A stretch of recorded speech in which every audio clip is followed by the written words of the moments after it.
I'm feeling guilty now. So guilty, I have to cleanse my soul of my sins. I have to find redemption and solace. And is that the right word? Solace? I have to find comfort and deliverance.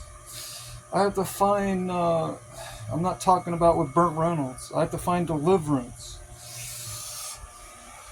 I have to find, some relief.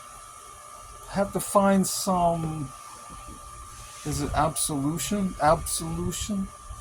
Some resolve. I have to find some inner peace, some tranquility, something that is going to comfort me from knowing me and give me some assurance that I'm not going to burn in the lake of fire, that I'm not going to be in agony and pain and forever in hell, suffering not for someone else's sins but for my own sins. Although we do suffer from both. We're suffering from Adam's original sin, and we're suffering from our own sins and the sins of each other, the sins of humanity. It's just a vicious kind of a circle. It just goes around and around and around. And no one's unscathed. Sin's consequences touches everyone. Because we live in this fallen world. It's full of corruptness. It's full of sinfulness, full of unrighteousness, ungodliness. That's this world. And it causes us to be angered and bitters us. It frazzles us. Frazzles our. It causes emotional upheaval. It causes unnecessary guilt. It causes a sense of shame and a sense of, what is it? Like sense that and it's nothing good comes out of sin. What is so good about sin? What is so good about not being true with your maker, your creator? Trying to be sneaky and trying to avoid God's detection. Well, guess what? You can't hide from God.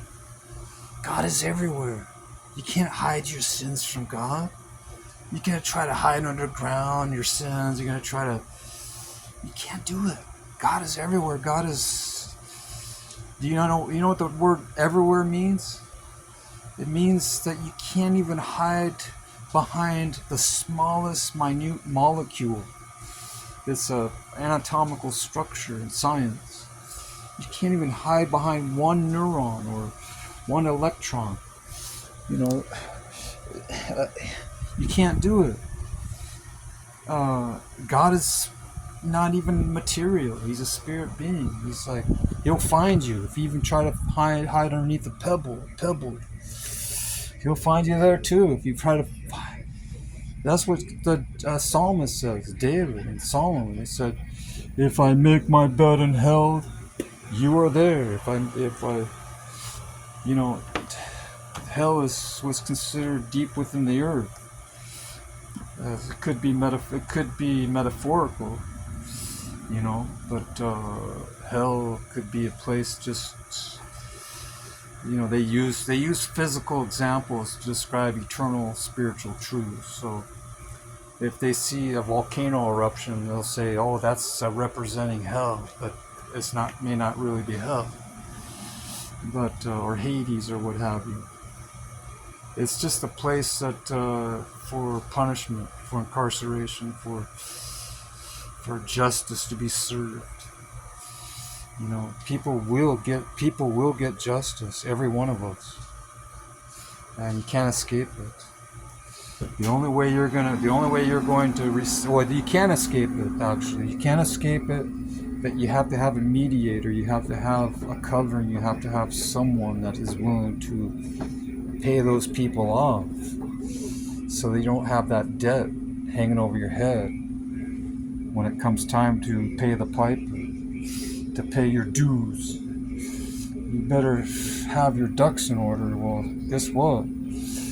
That's what many religions teach. They teach, oh, you gotta better make things right on your own merits and your own efforts. Make sure that your good outweighs your bad. Well, that may be true in many beliefs around the world, but in Christianity, it takes a lot more than that. Unless your righteousness exceeds that of the Pharisees, you'll not enter heaven. And the Pharisees were highly, highly religious, more than any clergy, more than any clergy on the earth, whether it be Muslim, a strict Islamic cleric, or whether it be a Buddhist cleric. You had to be absolutely perfect in order to enter into the pearly gates of heaven. If you weren't perfect, man, you were going to be ostracized. You were not going to be permitted entrance into heaven unless you had one spot, one stain, one wrinkle. That's why in the under the Levitical priesthood, every sacrifice had to be perfect. There couldn't be any blemish. It had to be a perfect lamb, unspotted. That was a typology of the true sacrificial lamb, which Christ claimed that he was. Christ claimed that he was a perfect sacrificial lamb for the sins of humanity.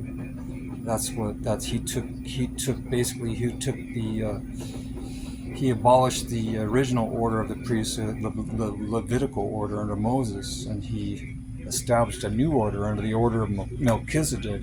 You read about it in the book of Hebrews.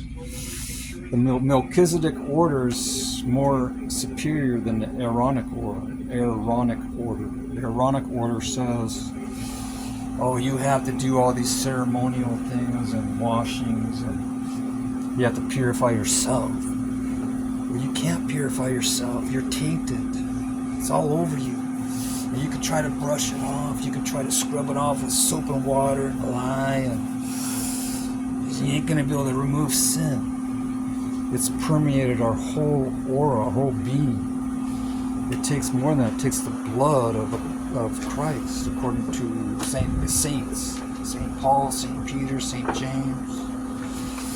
You have to have a pure, holy substitute, a representative of mankind. Animals don't represent mankind, but Christ did, according to his disciples.